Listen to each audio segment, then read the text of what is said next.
Hi everyone, thanks for joining us today for the presentation on copyright considerations for your new or old online course.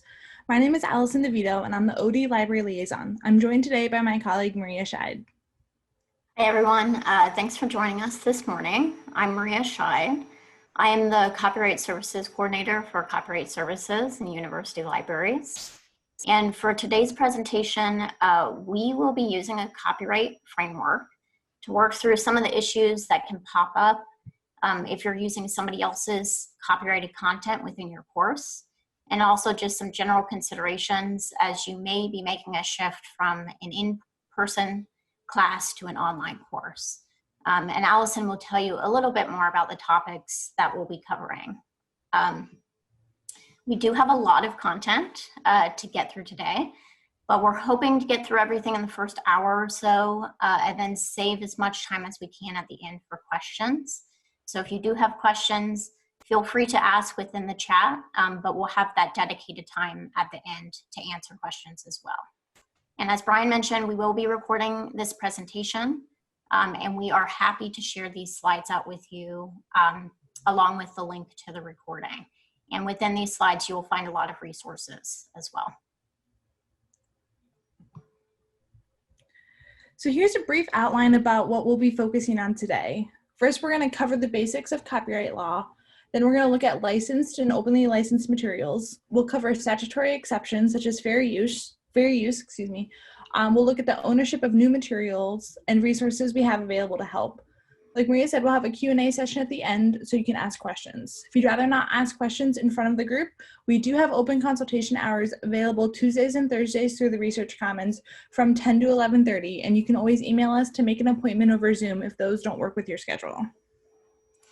And then one final disclaimer we have before we begin. Our office does not provide legal advice, so this is just general copyright information for you.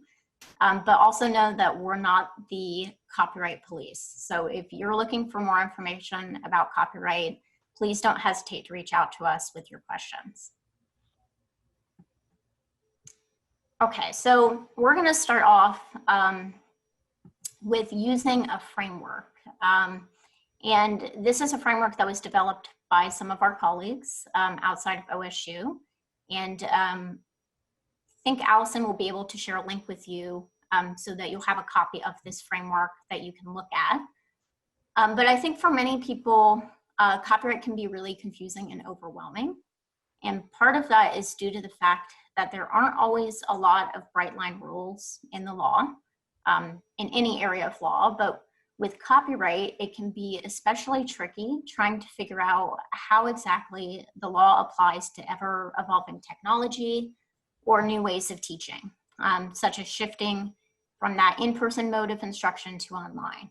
So in order to give some structure to how you might approach the question of, can I use this work in my online course? We're going to be using this framework for analyzing any US copyright problem. And if we go to the next slide, what you'll see is a list of 5 major questions that you can ask when considering using a work for your course.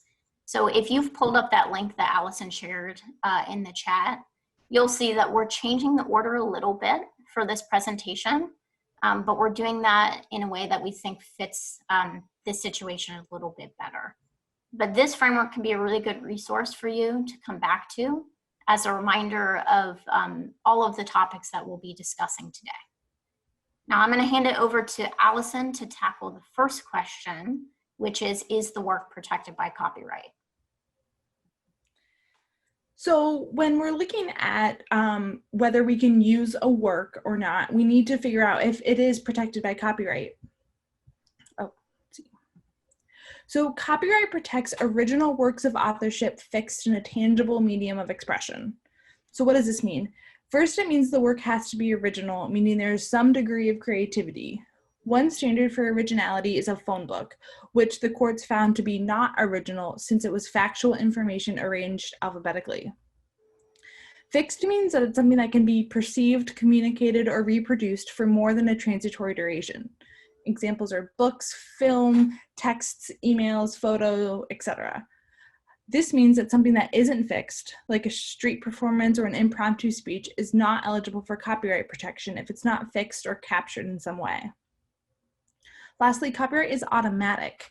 In previous iterations of the law, you had to formally register your work to receive copyright protection, but that's no longer the case. There are registration requirements for certain instances of copyright litigation in the courts, but as soon as your work is fixed, it's protected by copyright. As soon as you snap that photo with your iPhone or write that email, you are a copyright holder. There are also circumstances where works aren't protected by copyright. Copyright does not protect works that are not original or fixed, like I just mentioned. Copyright also does not protect facts, ideas, discoveries, or systems. These could be protected by other forms of intellectual property, such as patents or trademarks, but not copyright. Copyright also does not protect works that are in the public domain, which we'll look at in just a minute. The public domain consists of works that were never or are no longer protected by copyright. There are a couple of ways that something could enter the public domain. The first is that it was never eligible for copyright in the first place, so an idea or a fact. This also includes a lot of government works made by federal government employees in the scope of their employment. So a pamphlet from the CDC or a fact sheet are likely to be in the public domain. The second circumstance is that the work fell through the cracks.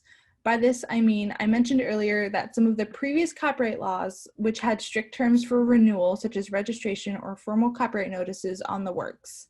If a work failed to meet these requirements, the work became public domain. A famous example of this is The Night of the Living Dead, the famous zombie movie from 1968. Someone somewhere forgot to put a copyright notice on stills for the film, and the work became public domain. So that means you can find that film online to stream for free, and you could do anything you want to it. The third category of works is those whose copyright has expired. Copyright is not meant to last forever, though the current term is life of the author plus 70 years, but the first copyright law set the term at only 28 years. It's grown increasingly longer since the 1790s, but works become public domain when their term of copyright expires. Right now, most published works before 1925 are in the public domain. This is great because it's a rolling cycle. So on January 1st, 2021, works published in 1925, like The Great Gatsby, will enter the public domain. The last scenario where something enters the public domain is if a creator dedicates their work to the public domain, which they can do through Creative Commons licenses that Maria will cover. I do want to mention that publicly available is not the same thing as public domain. Copyright is automatic, so it's safe to assume that most things that you find online are likely protected by copyright.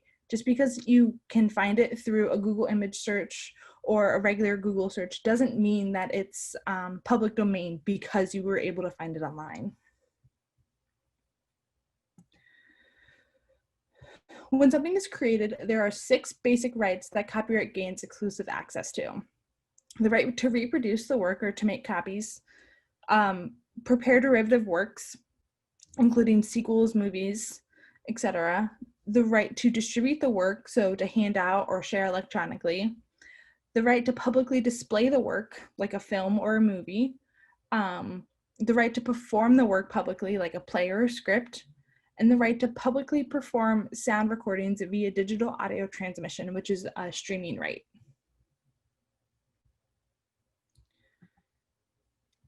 Okay, so there is some content out there that is not protected by copyright, that is in the public domain and is free to use. But as Allison mentioned, because we don't have those copyright formalities anymore, sometimes it's safer to assume that the content that you're finding online is protected by copyright, unless you're finding some express language that indicates that it's not. So that is the first step for the framework. And the second consideration here is if you have a work that is protected by copyright, whether you might be able to provide access through a licensed resource. As an instructor, using licensed resources can save you time and they can save you energy as you're developing your course and as you're thinking about reusing content from semester to semester. So there are two avenues for licensed content that I want to talk about. The first is content, electronically available content through the library, and then talking about openly licensed content. So the libraries has license agreements in place for different types of resources, including ebooks, journal articles, streaming video, etc. So if the resource you want to share with students is already available to them electronically, connect with your library. Most resources do allow linking directly within your Carmen Canvas course page.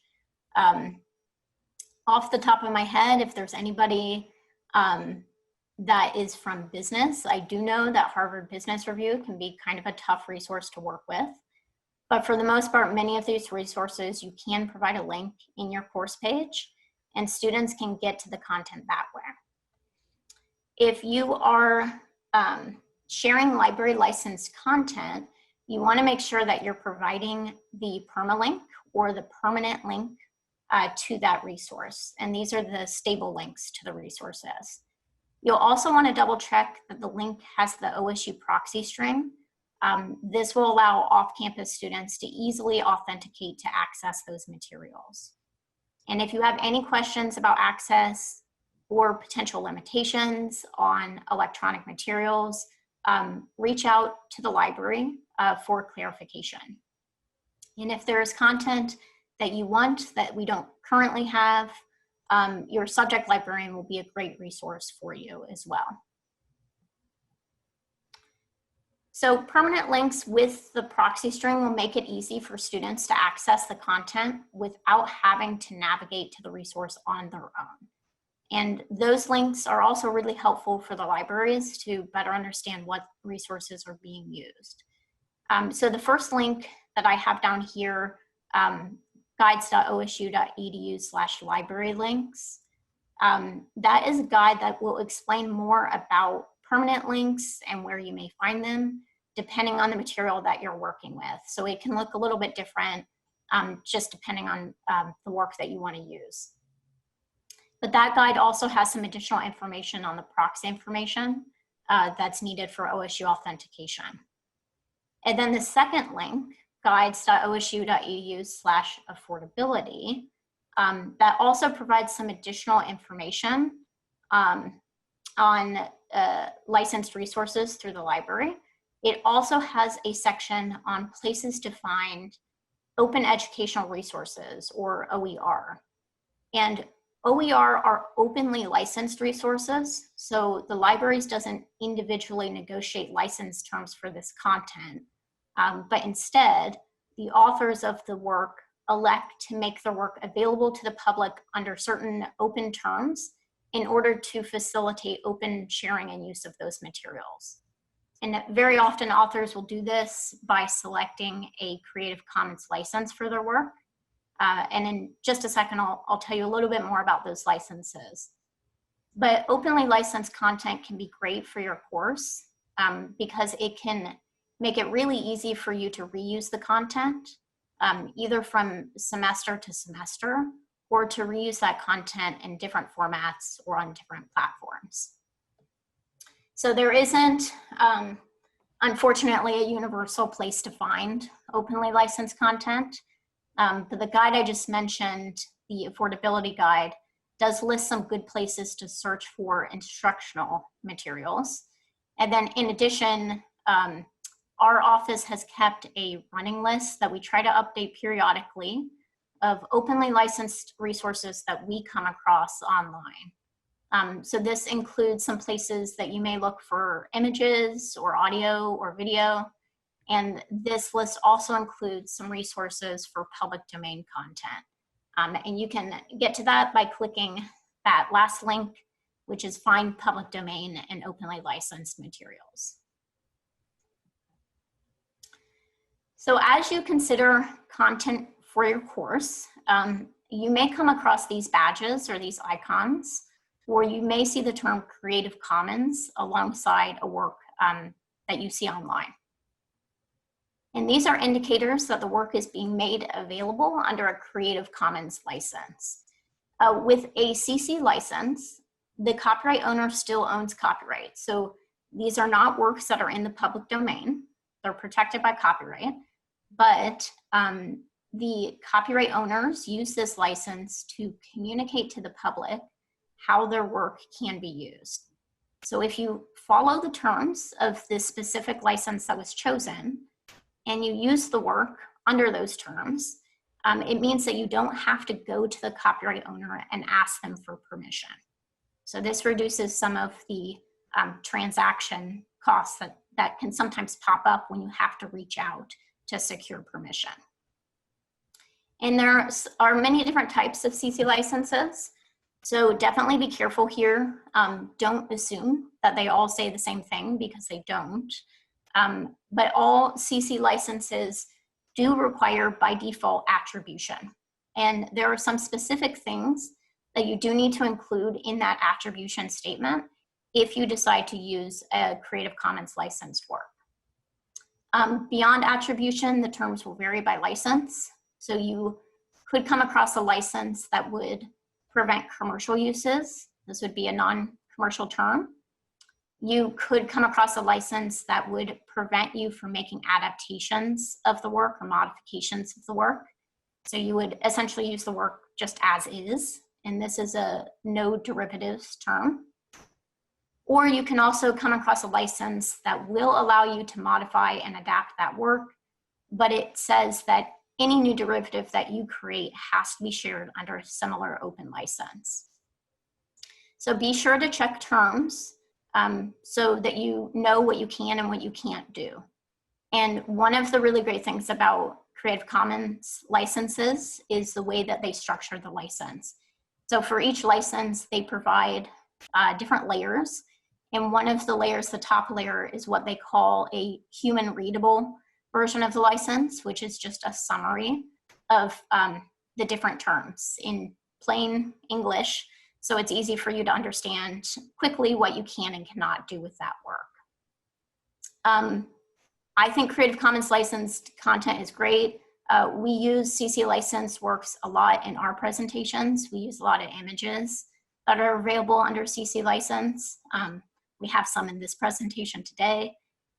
So it's an easy way to add some visual elements for us to presentations without then having to go to the next step of thinking about exceptions in the law.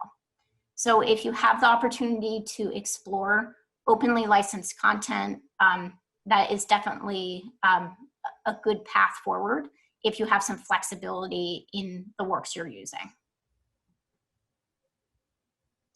So one really important piece to know about CC licenses, as I mentioned before, is that by default for all of these licenses, attribution is required. And attribution is a license term. So if you don't provide attribution, you can't rely on the license to use the work. In most cases, this attribution statement is probably going to look pretty similar to how you would normally cite a work as you're sharing it with students. But there are some specific elements that are mentioned as having to be included. So this includes the name of the author, the title, and the source. In addition, if the work has a copyright notice or some other information about copyright, you'll want to make sure that you're preserving that and duplicating that in your own attribution statement. Another really critical piece that in my experience, I see that this is the element that gets left out the most by instructors, but it's the information about which CC license are you relying on in order to use this work. So making sure that you're naming that license and providing a link back to the license terms. And then finally, if this license does allow you to make modifications to the work and you do make modifications, you want to note that as well in your attribution statement. CC licenses say that attribution needs to be made in a reasonable manner. So there aren't any hard rules on where it needs to be placed or in what order the elements need to occur. So if you're working within a particular citation style, you can pull these different pieces together to fit within that style. Remember though, you do need to include those last bullets copyright information, CC license information, and modifications, which might be some extra elements that you wouldn't normally include. And we also have a guide on our website, on Copyright Services website, which is a guide to providing attribution and gives some very specific examples of what that might look like. And on the screen as well, you can see the Noun Project is one source that we use a lot for icons for our presentation. They are licensed under, for the most part, the CC BY license. And so right underneath this icon, you can see this is the way that we have structured our attribution statement. So it doesn't have to be super long and in depth, but you do need to make sure that you include it. Okay, and the last thing I want to mention here in this section is about hyperlinks. There were a lot of questions submitted ahead of time, and thank you to everybody who did submit questions ahead of time, but a lot of questions about just linking out to resources and if that's okay. And in most cases, yes, it is okay. And that's because when you provide a simple hyperlink, so I'm talking about a URL here, to a resource, you're not actually making a copy of the work. You are only directing students to a copy that already exists. But the big caveat here is you do want to make sure that if you're providing a link to students, to a resource, that you're providing a link that is to a legitimate authorized source. If you, for example, find a copy of a textbook online and you suspect it probably did not get there because the author or the publisher put it there, you should be cautious. And you don't want to be in a position of directing students to materials that you know or should reasonably expect to be infringing. And depending on the platform you're using, you may have an option for embedding content. Embedding is a type of linking. It's different than just providing that simple hyperlink. I will say though that embedding recently has been questioned a little bit more by courts. So if you have the option of just doing that hyperlink out to a legitimate source, that's probably going to be the easiest option for you.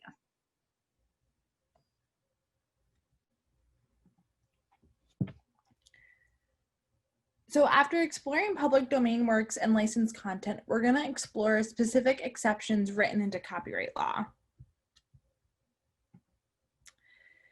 It's important to understand the difference between teaching face-to-face and teaching online within the context of copyright law. Teaching face-to-face allows for more flexibility because resources can be more strictly controlled. For example, when you teach face-to-face and you show your students a PowerPoint slide deck or a video clip, you aren't necessarily giving your students access to the material forever. Teaching online allows for the broader dissemination of work, so copyright use is more restricted under the law. When you shift to an online course, you may still only be teaching to a limited number of enrolled students, but you are now sharing works in an environment that makes it much easier to copy and share the work.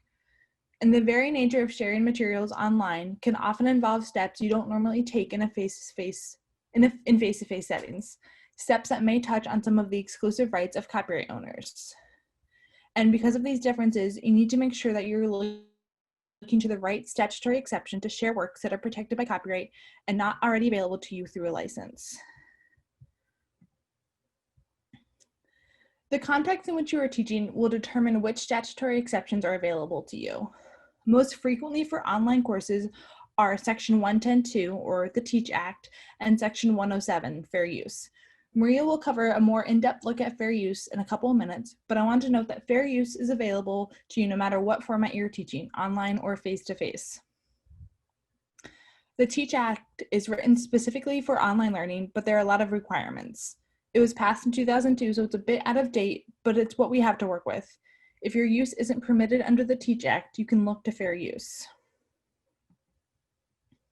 Like I said, TEACH has a lot of requirements. The TEACH Act expanded the scope of online educators' right to perform and display works and to make copies integral to such performances and displays, making the rights closer to those we have in face-to-face teaching. But there is still a considerable gap between what the statute authorizes for face-to-face teaching and online education. For example, an educator may show or perform any work related to the curriculum, regardless of the medium, in the face-to-face in the classroom. There are no limits and no permissions required. Under 110.2, however, the TEACH Act, even as revised and expanded by the TEACH Act, the same educator would have to pare down some of those materials to show them online. The audiovisual works and dramatic works may only be shown in clips, reasonable and limited portions. So the TEACH Act only covers performance or display of a work. It doesn't cover things like PDFs, textbooks, or readings that may involve the reproduction and distribution rights. There are a number of institutional, pedagogical, and technological requirements to comply with TEACH. And like I mentioned, if your use isn't permitted under the TEACH Act, you can turn to fair use. We do have a handout on our website that will, I can share a link for that in the chat, that can help navigate some of the finer points of TEACH. I'm going to share that now.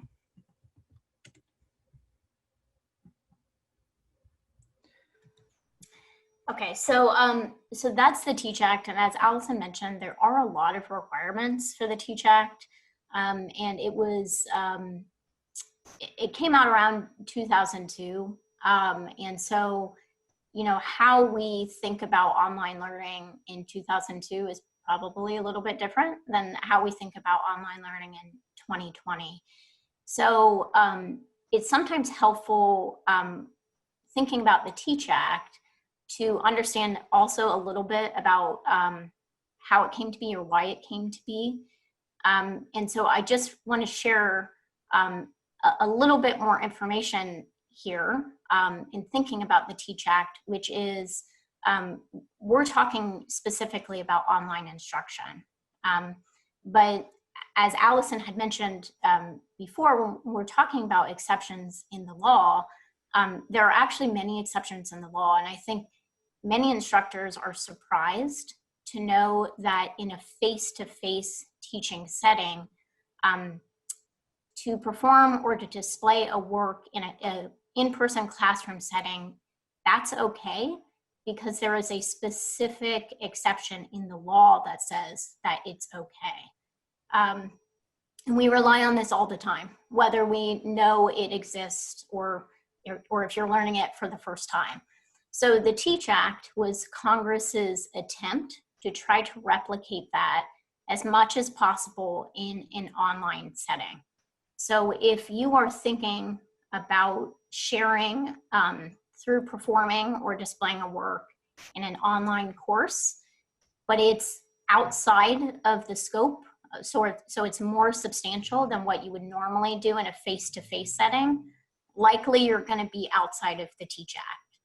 And as Allison mentioned, any activity that you can imagine that involves copying a work, that's also going to move you outside of the TEACH Act. But luckily, instructors have fair use.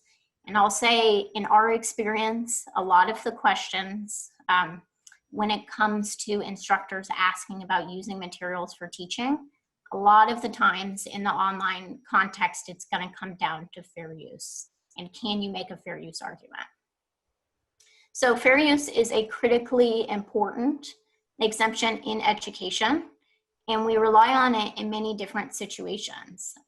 Something as simple as including a quote in a paper, which is technically a reproduction of a copyright protected work, but including a quote to support or critique an argument, that's a classic example of a fair use. And unlike other exemptions in the law that can be very specific and list conditions for application upfront, like the TEACH Act, fair use works by balancing 4 different factors. And you balance these factors and you think about these factors on a case-by-case basis. So for each work that you may want to copy, adapt, distribute, perform, or display, for each work you'd be thinking about fair use. And the result is that fair use, compared to other statutory exemptions, can be fairly flexible, and it can be applied more easily to new technologies or to new teaching modes. A fair use of a work is not considered an infringement.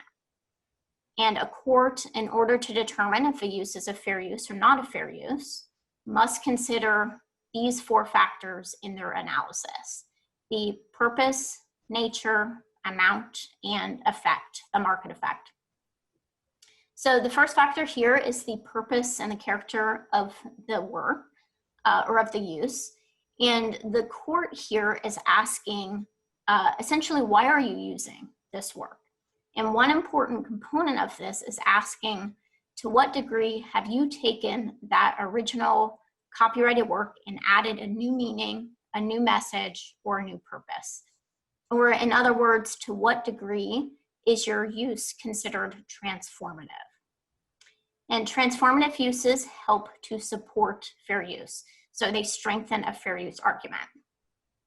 If you are taking a work that maybe was originally intended for entertainment, but you're using it as a teaching tool, if you're providing some commentary around it, really making sure it aligns with your specific teaching objectives for that unit, then that may be an example of a transformative use. If you're taking a textbook, a work intended to be read and used by students for education, and you're scanning and you're uploading that textbook to Carmen for students to read, you haven't really changed the purpose. It's still serving that same first educational purpose. So maybe that would not be transformative. To the degree possible, you do want to explore ways that you're able to transform the work, though keep in mind that you don't have to have transformation in order to have a fair use. All of these factors are considered as part of a fair use analysis. You have to look at all of the factors, and the weight of each factor is going to depend on the facts surrounding your intended use. So they're all important here to consider. And then the next component under this first factor is whether your use is commercial, which may weigh against fair use, or whether it's non-commercial or educational, which can support fair use. Here we're talking about building online courses, building online content. So we're talking about educational uses, but don't stop there. You still need to consider all of the factors and balance them together. And then the second factor you consider is the nature of the copyrighted work that you're using. Highly creative works are works that are closer to the core of copyright protection. So things like fiction, books, music, film, these works are more creative. And so as a result, using these works may potentially weigh against fair use. Compare that to works that present themselves as being more factual, things like textbooks or research articles, that using those types of works may support fair use. Courts also tend to be more protective of works that have not yet been published. So if you are sharing unpublished materials, that may weigh against fair use. If you're sharing works that have already been published, then that can support fair use under this second factor. And I did see a question in the chat. Yes, we are recording this presentation, and we'll share the recording out, and we will also share our slides out as well. So the third factor that you consider as part of a fair use analysis is the amount and substantiality of the portion used. Consider here how much you are using and whether you are using the heart of the work. The amount that you use should be reasonable to your purpose. In some cases, that may be an entire work. You may, for example, need to display an entire image to your students in order to effectively teach content. So it wouldn't necessarily make sense to just show a portion of an image to a student. And that might be okay if it aligns with your purpose for sharing that work. But contrast that with maybe a unit that ask students to read a portion of a chapter of a book. If that is all that students need to read, do you need to scan and upload an entire book or even the entire chapter?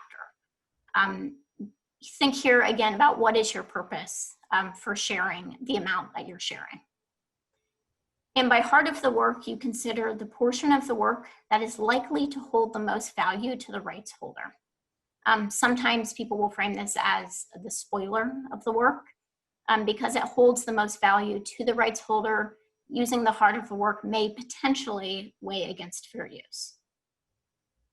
And then finally, the last factor here that you consider is the effect the use will have on the market for the original work.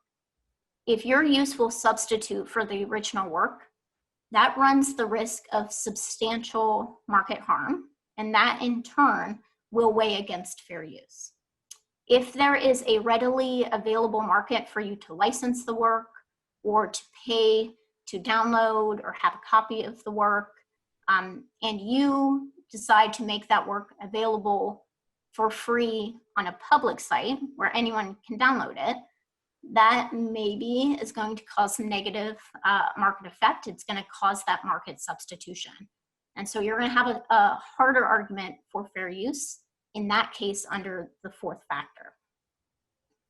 And again, I mentioned transformative uses as under the first factor to consider, but courts have found that these factors kind of intertwine with each other. So if you have a transformative use, that will help you out here in the fourth factor as well.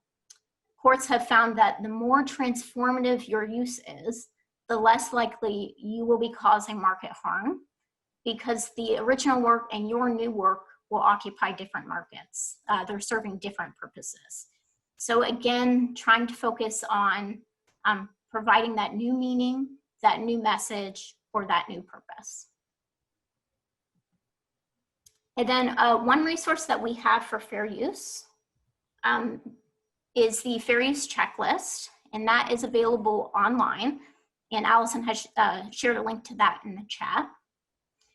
And that checklist will list the four factors that I just went through. Those are the four factors you have to consider as part of a fair use analysis. And the checklist also shows you under each factor uses that courts have found over the years to either favor or oppose fair use.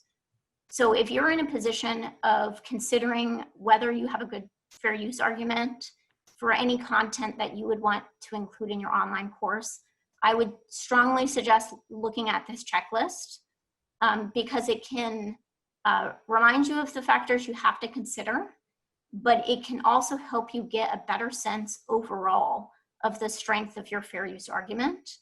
And you may also see some opportunities to slightly adjust how you share the materials in order to make an even stronger fair use case. The checklist also has a section for notes as well. So as you're thinking about specifically how you're using a resource and how that might play out under each of the factors, you can take notes within the checklist. And then you have the option of saving a copy at the end and emailing a copy to yourself. And this can serve as some documentation that you have engaged in some good faith thinking around fair use. So one thing that I hope that you noticed when I went over the four fair use factors is that I didn't say any educational use is a fair use, or so long as you use 10% or less, or 20% or less of a work, it's a fair use. These are some really common misconceptions. The belief that fair use has these kind of bright line rules. But if you read the text of the law, those guidelines are nowhere to be found. Instead, what you have to do is you have to look at all of the factors and you have to balance all of the factors together based on the specific facts of your specific intended use. So sometimes you can have educational uses that are not fair uses, just based on how the four factors balance together. And sometimes you can use an entire work or a substantial part of a work and you can still have a fair use argument. But again, you have to think about all of the factors together. So when it comes to building a stronger argument for fair use, our first tip here is to be objective. Be objective, make sure you're engaging in a good faith analysis. Sometimes we see instructors step into this trap of deciding ahead of time that their use is a fair use, and then looking at the factors to kind of justify that conclusion that they've already made. But the point isn't to bend the law to meet your needs, but it's to really think about how your use fits within the factors set by the law. The checklist can help you with that. And also be open to exploring settings within platforms or other ways that you may be able to limit access. So this could be in the form of limiting to enrolled students, using authentication, so making sure that you're sharing materials behind that authentication requirement with your Carmen course, and limiting when and for how long you share content. You want to make sure that you're being thoughtful to how content is shared, and this can potentially help to mitigate the negative market effect that could occur. Consider also what is needed for your specific teaching objectives. There is a vast amount of content that's available online, and it's really easy today to copy and paste or upload content as files to your Carmen course. But here you want to make sure that you are thinking critically about what you need and why you're using those materials. Think about ways that you can really make sure that the content is integral to your teaching. And finally, think about how much you need. Remember that the amount that you need is going to be in line with your purpose for using that. And while it's not possible to determine definitively upfront if a use is a fair use or not, because that is a decision that is made by a court of law during a lawsuit, you can use the checklist to see how actual courts have thought about these factors. So again, this checklist lists items that courts have found to both favor and oppose fair use. So these are from actual cases. And another resource to help here that some instructors have found helpful in the past, the US Copyright Office has put together what they call a fair use index. And these are just one-page summaries of fair use cases and how courts have analyzed the fair use factors. So there's a lot of content on there, and some instructors have found it very helpful in thinking about or finding cases that are similar to how they might intend to share resources. So we will share that link with you as well. And with this pandemic, we have definitely had to pivot and rethink how we share materials in a time where access may be challenging or even in some cases non-existent. We've had some questions come into our office wondering if there was a specific exemption in copyright law that covered emergency situations. And wouldn't that be great? But no, there isn't a specific exemption or exception that covers that. It is worth considering, however, how your fair use argument may be impacted during this time. There is an argument that many copyright specialists have made that providing materials to quickly support remote learning in a time where we have a public health crisis that is making access to physical materials challenging or impossible, that is very much the type of use that fair use is intended to support. And it's very much in line with the overall purpose of copyright law, which is stated in the Constitution to support the progress of knowledge. So that may be something that you consider here in this given moment, given the situation we're in, given the situation the students are in. How might that change how you think about the purpose, how you think about nature, amount, and effect of the use? But also keep in mind that things are fluid. And as situations change, as access changes, that in turn can impact your fair use analysis. So if you decide that you have a strong fair use argument for sharing a chapter of a book in Carmen this coming semester, given the remote nature of teaching, how might that change in future semesters when classes are in person and all students are back on campus? How does that change when access to those materials is now easier for students? This is why it's important to document your fair use analysis in the moment, and why it's important to revisit your course content consistently to see how things may have shifted. Here are some final points in summary about fair use. Make sure you are considering all of the factors and you're being thoughtful about what you're using, how you're using it, and the ways that you may be able to limit that downstream access. Remember that your fair use analysis can shift depending on the context in which you share work. So when you reuse content from semester to semester, you may find that one semester you could have a stronger fair use argument than another. And again, we have resources available to you to help you think through those factors.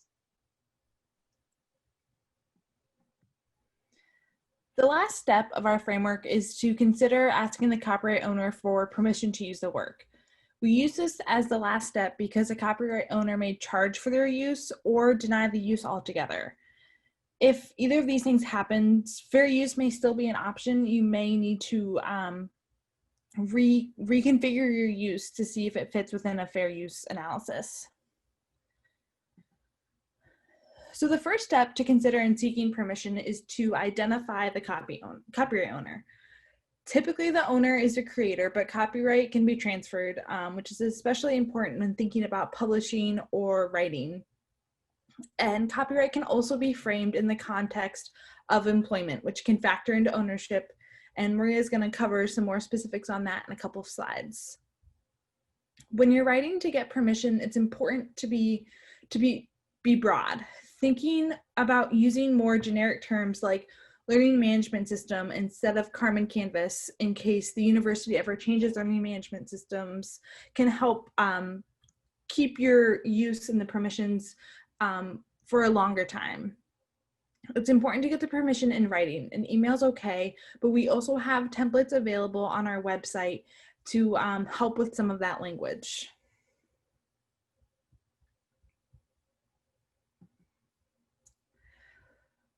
Lastly, I want to focus briefly on thinking about terms of use in the context of copyright law. So terms of use is part of contract law, which can actually trump fair use, which can trump copyright law, including fair use. It can be frustrating because I know there are works on streaming services like Netflix, Hulu, and Amazon, especially some of their exclusive content that you can't find anywhere that could be useful in your teaching.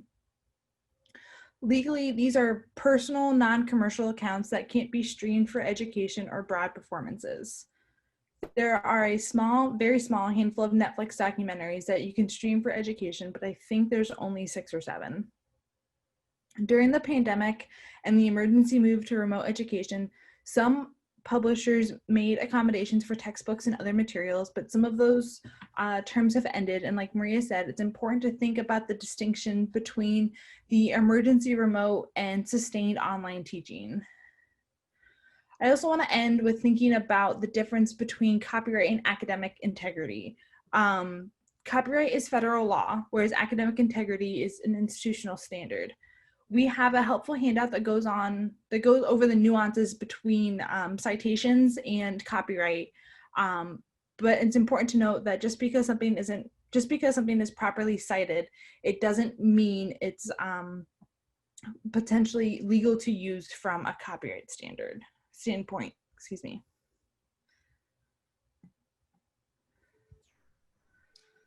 Okay, so we've been talking up to this point about how you think about using somebody else's copyright protected materials and then using that framework to work through some of the different issues that can pop up and some of the different pathways for thinking about sharing content.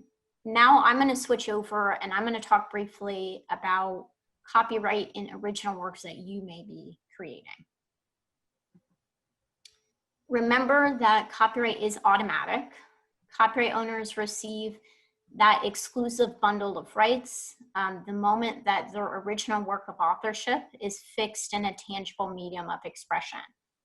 And the default rule is that the author or the authors, if multiple people have created a jointly authored work, are the copyright owners. So they, by default, have all of those exclusive rights. But one important exception is what is referred to as a work made for hire, which can pop up in two different situations.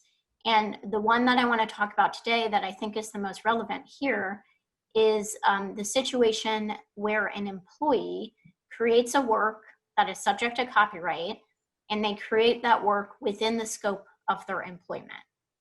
Under copyright law, that would be considered a work made for hire. And in that situation, it is the employer, not the employee, who is considered the author of the work, and therefore they are the ones that get all of those rights automatically. Now, OSU, like many institutions, has a policy in place that specifically addresses ownership of materials created at OSU. The link to the policy can be found on the screen here. It's also easy to navigate if you go to policies.osu.edu and search for intellectual property. That will pull up the policy for you.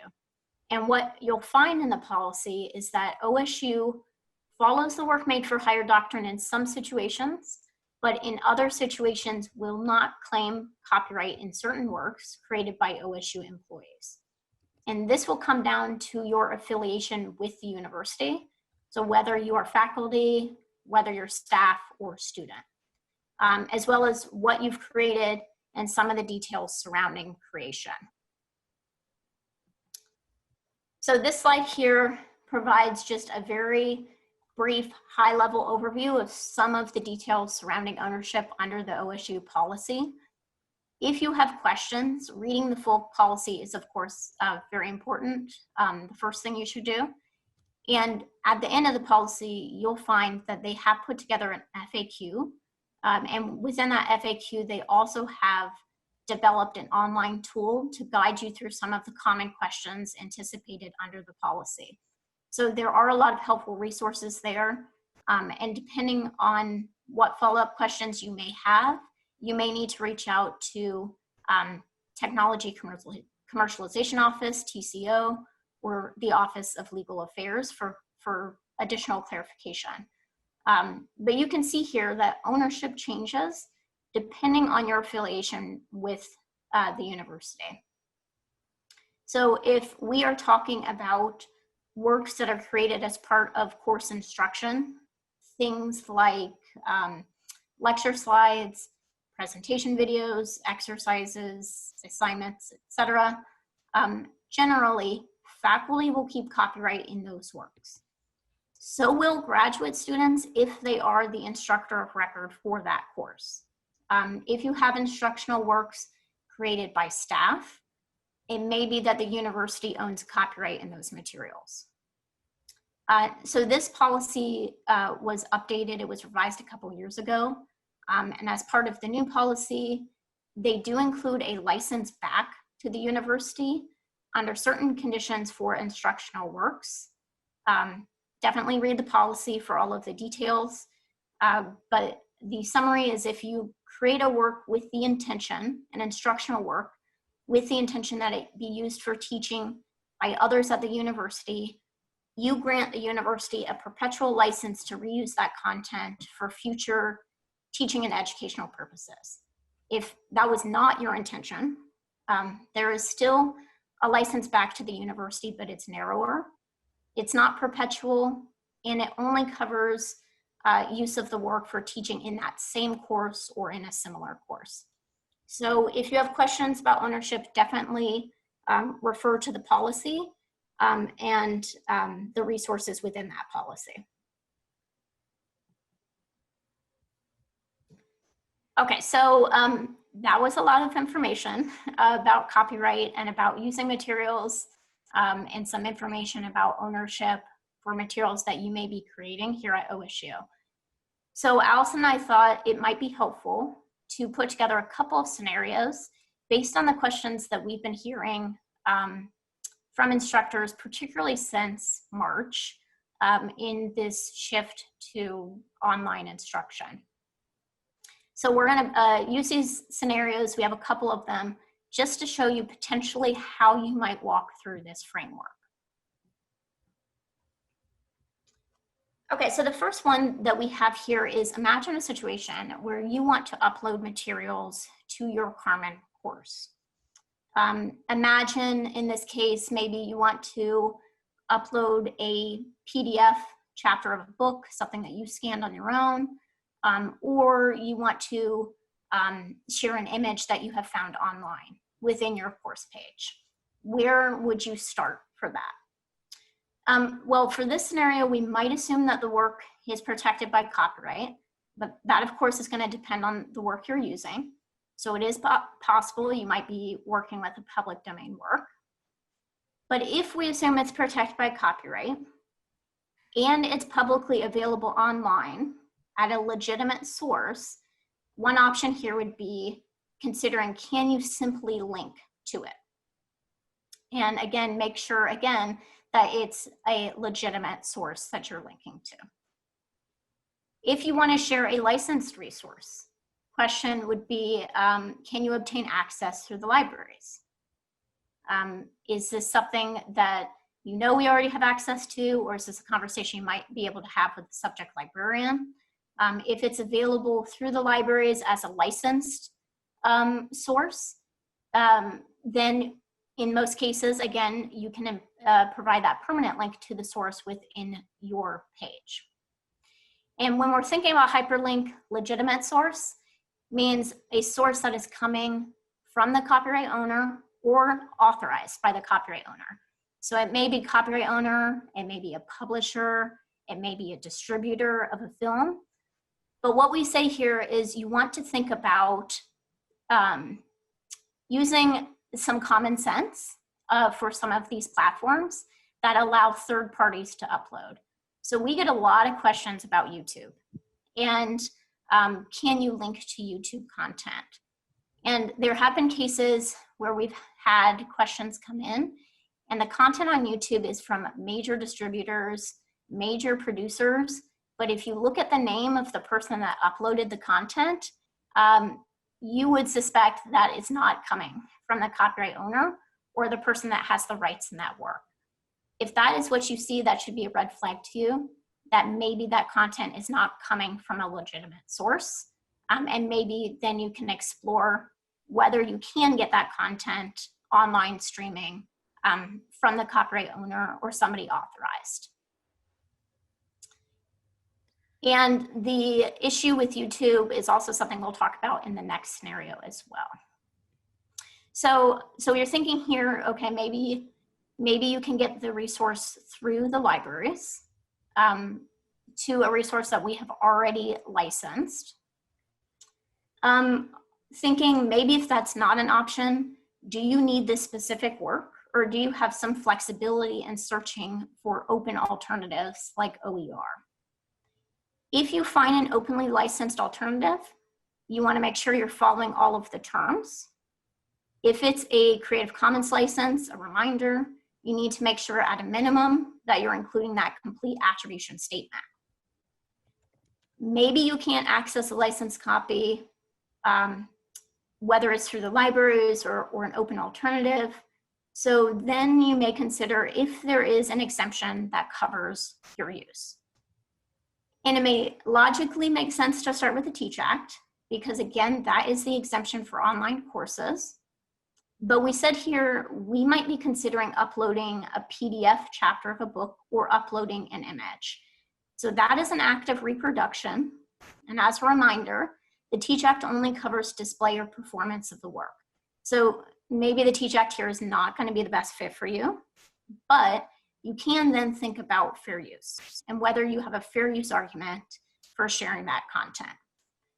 as you work through the fair use factors, those 4 factors I covered, thinking about whether the factors as they balance together on the whole, if you have a strong argument there to make for fair use.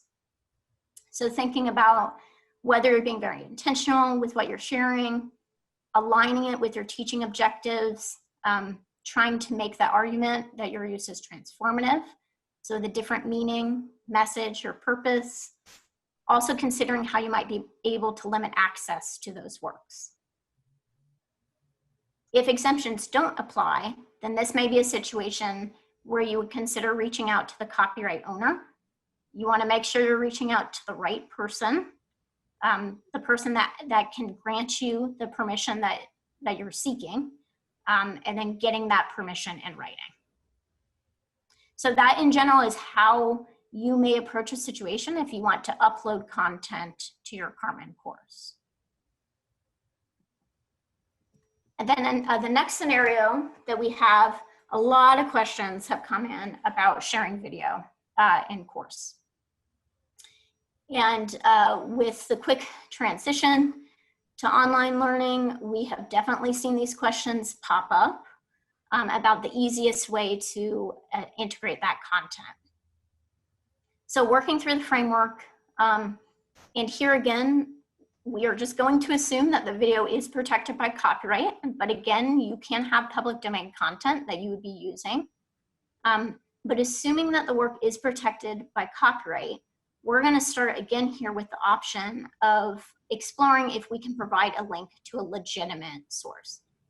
Are there any red flags that might indicate to you that somebody besides the rights holder has made this video available online?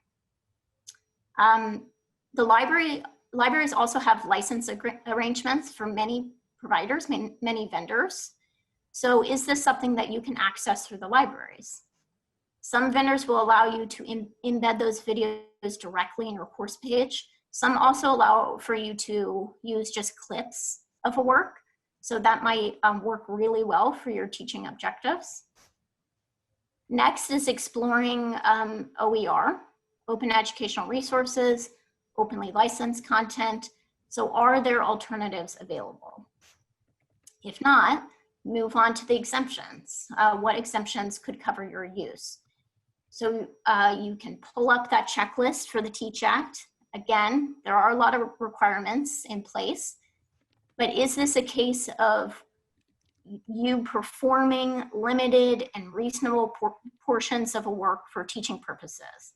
Is this a case where you're able to stream only that video? If you're making a recording of the video, then it's no longer simply a performance. You have now made a copy and you are now outside of the realm of the TEACH Act.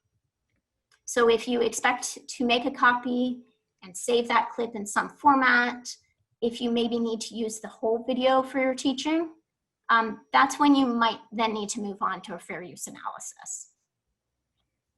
Also consider here how you're sharing the video.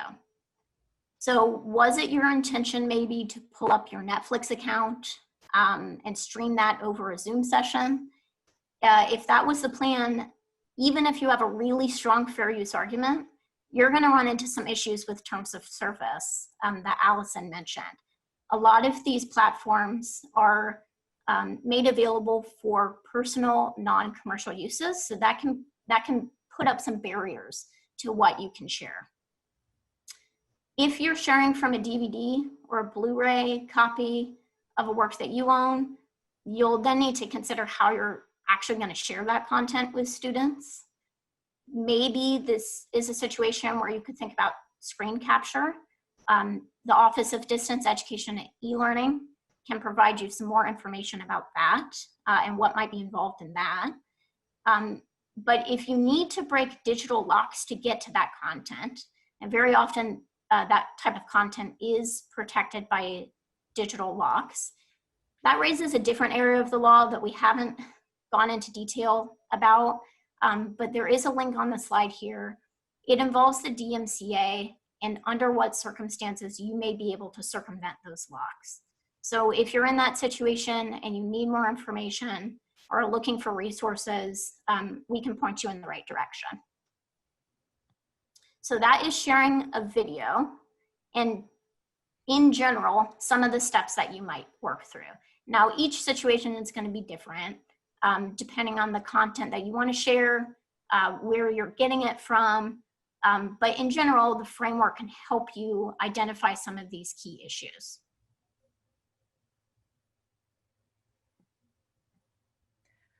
The last type of example we're going to look at are charts, tables, and graphs, which are really prevalent in a lot of disciplines. So looking at the charts, tables, and graphs, we may pay more attention to that first step of the framework than the others. Is the work protected by copyright? So since copyright doesn't protect facts or data, it's important to kind of take a closer look at the chart, or we'll call them figures, to take a look at the figure to see what the figure is telling us. Is it a simple explanation of facts or data, or is the chart interpreting or analyzing the data in some way? Because there may be copyright protection in that interpretation or analysis. Also thinking about if the figure would pass an originality test. Again, is it a simple display of factual information, or are there intentionally creative aspects?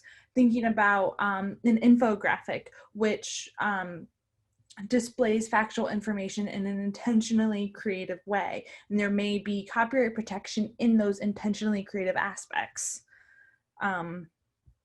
Here's kind of a brief example of kind of what I'm talking about between a simple display of facts or data versus a more intentionally creative chart or display.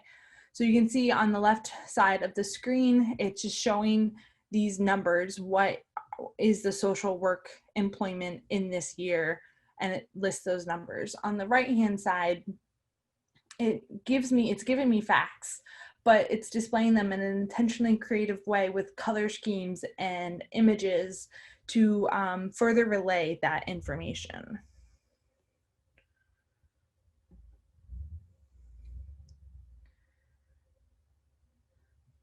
So this is a recap of the framework that we just went over. And again, we have a link to this in the chat. And this is a framework that you can use when you're approaching content that you want to put in your online class. You can kind of work through these steps. A lot of times you're going to focus more on some of these later steps because most recent work is going to be protected by copyright. But if there's an option to replace the content with Creative Commons, you can look at the second step. If it's eligible for the TEACH Act, so if you need to show a video clip, you may be able to rely on that. Fair use is an option no matter what format you're looking at teaching. If you're teaching face-to-face or if you're teaching online this semester, you can always rely on fair use to consider the materials you need for your course. And again, you can always consider asking permission. Like I said, this step may involve a fee, or a copyright owner could deny your use. But if that happens, then you can go back and try and think about fair use. Is there something you could change about your use that may make it more likely to be covered by fair use? These are the resources that we have available for you. Our Copyright Services homepage on the University Library's website has a lot of the information we went over, and it's kind of categorized under the similar topics that we went over today. Back in March, we wrote a help guide for moving your course online that kind of goes over some of the common scenarios that we talked about today. If you're thinking about putting a PDF online, if you need to stream lecture content, what are different ways that you can do that? In regards to copyright, we have a copyright and Carmen Canvas guide that we can link to as well. That is a self-guided short module section on each of the copyright topics.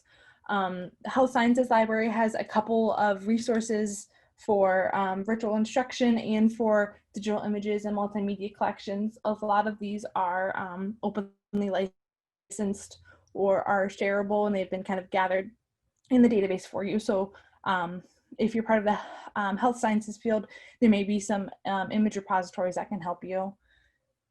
And we talked about the thinking about copyright in the context of the pandemic.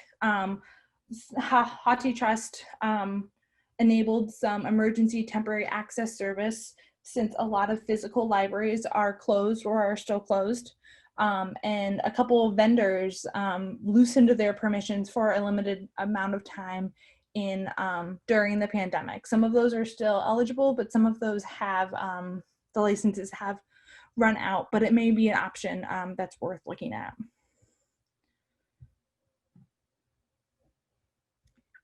So this is all the content that we had for today. Here's our contact information.